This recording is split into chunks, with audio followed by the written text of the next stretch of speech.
তো আমরা আরেকটা ভক্তের কাছে চলে যাই। আপনি কিভাবে এই মাজারের ভক্ত হলেন? আমি এই মাজারে যাওয়ার পরে আমার বিয়া তো হচ্ছিলই না, ওই যাওয়ার পরে এই নাজমুল শাহ মাজারে যাওয়ার পরে আমার বিয়ার ফুল ফুটেছে। এখন আলহামদুলিল্লাহ আমার বিয়া আগামী মাসে হচ্ছে ইনশাআল্লাহ। উনি হচ্ছে আমাদের নাজমুল শাহ, ওনার নামে একটা মাজার স্থাপন করা হয়েছে। সো আজকে এই মাজারের পদ পদবীকে ডিস্ট্রিবিউশন করবে হচ্ছে মাজারের প্রধান খাদেম পলাশ শাহ। সো আমরা তার কাছে চলে যাচ্ছি আর কি, যে আসলে কে কোন পদে যাচ্ছে এই মাজারে। নাজমুল শাহ বাবা কিন্তু এদেশি না, বাবা আরাকান থেকে ভাসতে ভাসতে এদেশে আসছে। আর বিশেষ করে বাবার চেহারা চোরের মতো হলো, বাবা কিন্তু আসলে কামেল। আমাদের প্রধান খাদেম এই মাজারের পলাশ শাহ, এবং তার টুপিটাও মাশাআল্লাহ অনেক সুন্দর।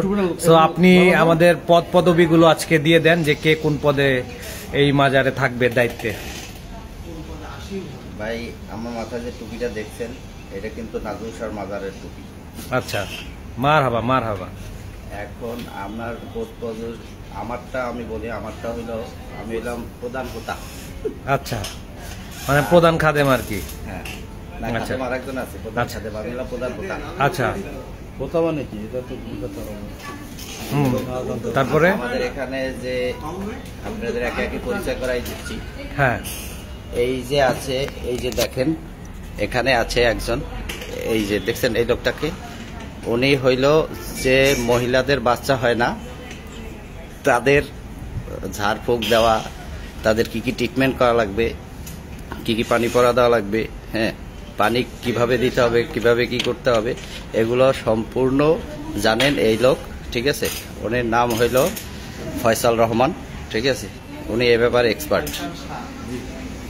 এই যে একজন দেখেন, উনি হইল ইন্ডিয়ার ক্লায়েন্টদের দেশে নিয়ে আসা, কিভাবে তাদেরকে এই ইন্ডিয়ার মানুষের দেশে আনিয়া তাদেরকে বাস দেওয়া যায়, হ্যাঁ, এটার ব্যাপারে সে হইল মানে ইন্টারন্যাশনাল করেসপন্ডেন্ট।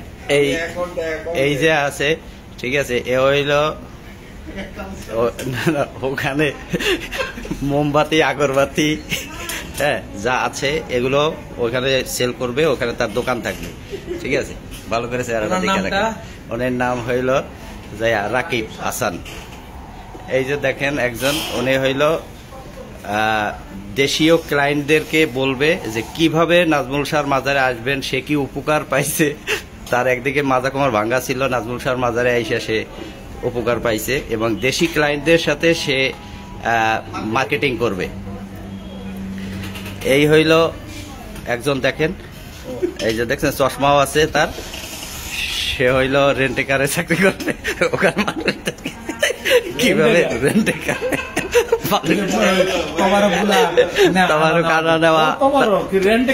রেন্টেকার মানে ওই যে রেন্টেকারে মানুষজন টাইনে আনবেন, আপনাদের একটা অর্থ থাকবে।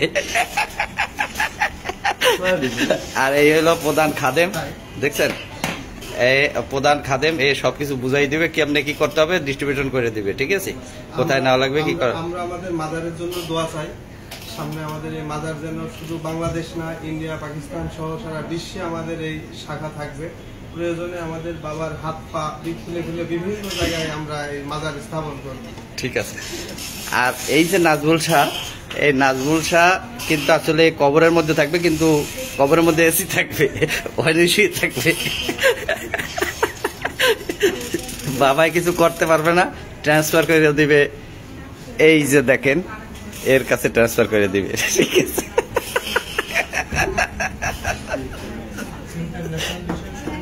ইন্টারন্যাশনাল বিষয়ক সম্পাদক সে এখনো আসে নাই ভিতরে। আর ওই পাশে একজন আছে, সে মনিরুজ্জামান, সে আসে নাই। সে কেমনে না বাবার দরবারে কেমনে ডলাডলি করতে হবে, শাক পাতা কি দেখি খাইতে হবে, এগুলোর ব্যাপারে সে দিক নির্দেশনা দেবে। এই মাজারের অ্যাকাউন্টস এন্ড ফাইন্যান্সের দায়িত্বে আছে দান বাক্সের। সো ওনার কাজ হচ্ছে যে এই মাজারের দান বাক্সগুলোকে সঠিকভাবে পরিচালনা করা। সো আমরা চলে যাচ্ছি মুরিদের কাছে। আপনি আসলে কিভাবে এই মাজারের ভক্ত হলেন? আমি মূলত এই মাজার থেকেই আমি হয়েছি, এক কথায় আমি ছোট থেকেই আমাকে। তো আমরা আরেকটা ভক্তের কাছে চলে যাই। আপনি কিভাবে এই মাজারের ভক্ত হলেন? আমি এই মাজারে যাওয়ার পরে আমার বিয়া তো হচ্ছিলই না, ওই যাওয়ার পরে এই নাজমুল শাহ মাজারে যাওয়ার পরে আমার বিয়ার ফুল ফুটেছে। এখন আলহামদুলিল্লাহ আমার বিয়া আগামী মাসে হচ্ছে ইনশাল্লাহ ইনশাল্লাহ। দোয়া করি। তো আমরা অনেক ভক্তদের কথা শুনলাম এই মাজারের। তো আপনারাও এই মাজারের সাথে অংশগ্রহণ করতে পারেন, বিশ্বাস মনে রাখতে পারেন। আমার আরো কিছু সদস্য এখানে এড হচ্ছে স্যার। আচ্ছা আচ্ছা।